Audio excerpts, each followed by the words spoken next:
C'est parti, mesdames et messieurs, sur l'essentiel d'actualité du 19 décembre 2019. Pendant 10 minutes d'actualité par rapport à l'information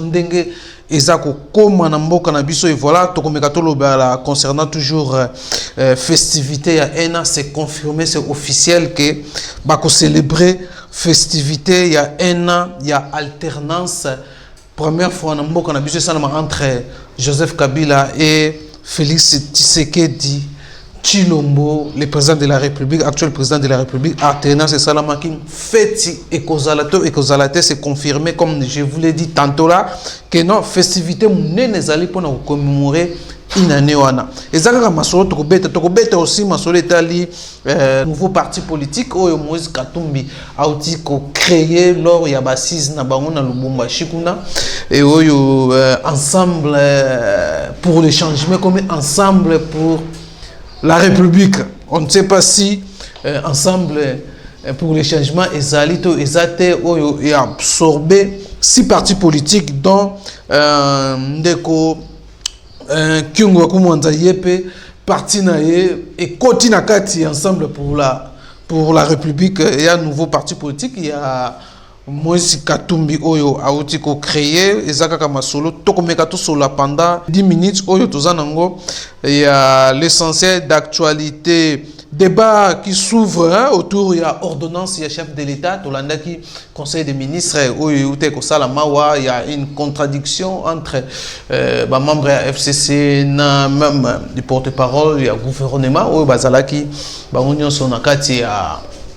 il y a conseil des ministres, il y a urgence, convoqué par le président de la République, pour voir quelques cas, vraiment essentiels, entre autres, comment geler aussi, faire, il y a un Libanais, sujet Libanais, à participer, à contribuer, pour financer un réseau Hezbollah, pour un crime, et voilà, après, l'État-Unis a sanctionné, qui a gelé, va faire, et Félix Tshisekedi aussi le gouvernement ya RDC ba outi ko geler encore ba biloko ne ba continuer ba entreprise ne oignon c'est ça on a RDC ba geler en gros et voilà quelques points d'actualité tous là qui nous remettent. Nous allons revenir sur effectivité ya une année depuis alternance et seulement dans Mboka na biso ba beza une histoire ko le kabongo te avant c'est la première fois alternance et seulement pour ba célébrer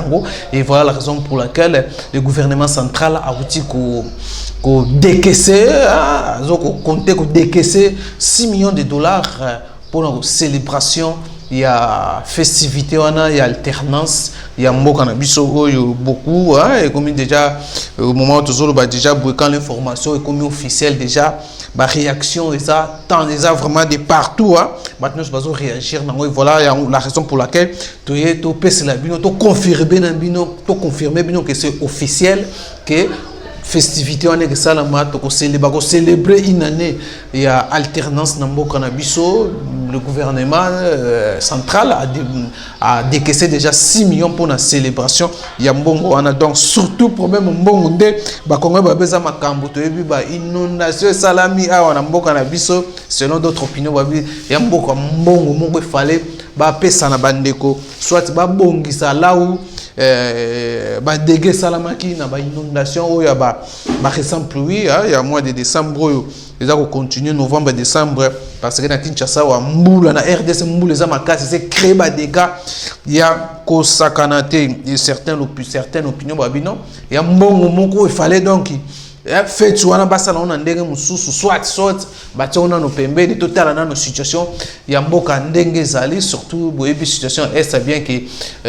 l'armée a ça la prouesse na ekuna mais la tuerie ezako aussi la ADF na l'UEP azako opérer d'une façon ou une autre toujours chaque jour il y a des morts.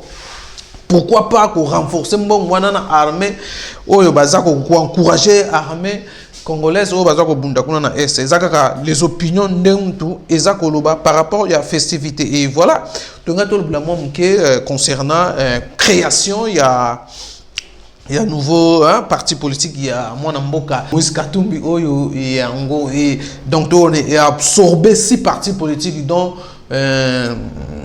Gabriel Kyungu Yepe a combiné nakati ya parti politique Ensemble pour la République, où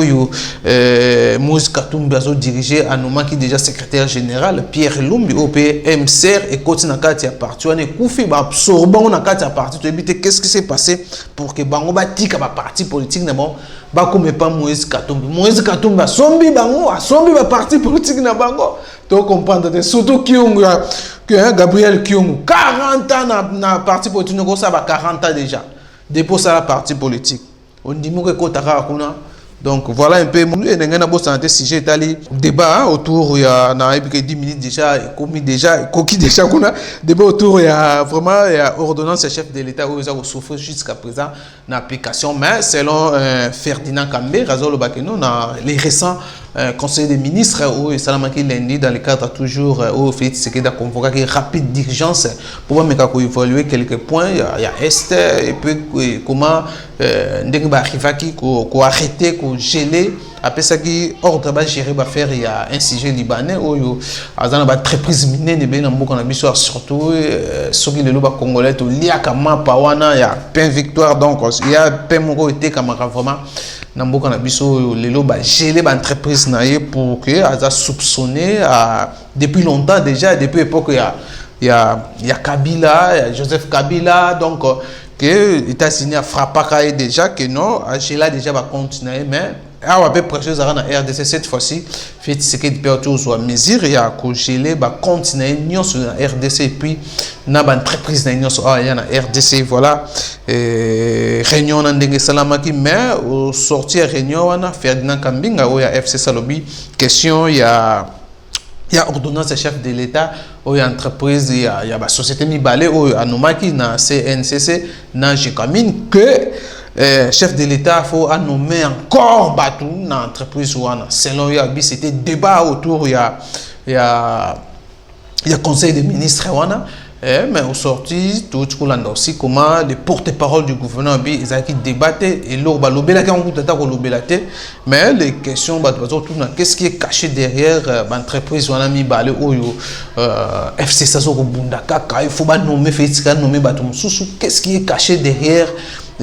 nomination et a fait Tshisekedi pourquoi FC Sazako ça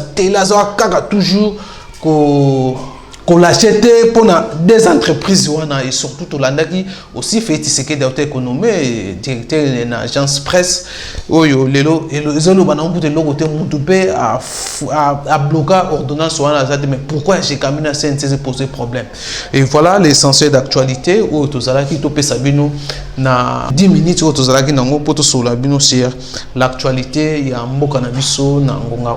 en trois quatre moi je vous dis merci na bino merci na fidélité na bino na Voice of Congo et surtout merci aussi na Francine Paka derrière la caméra et na montage kuna tokutani mbala ya sima na numéro msusu portez-vous bien bye bye.